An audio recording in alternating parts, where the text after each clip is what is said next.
Hi, I'm Carl, and you're watching Black Powder Firearms Enthusiast channel. And today I'm going to shoot my 50 caliber Kentucky pistol. This was made by Traditions.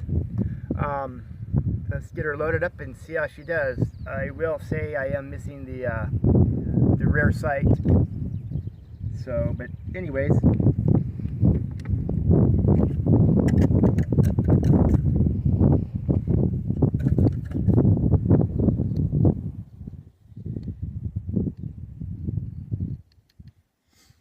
I'm loading it with 3FG Suisun black powder.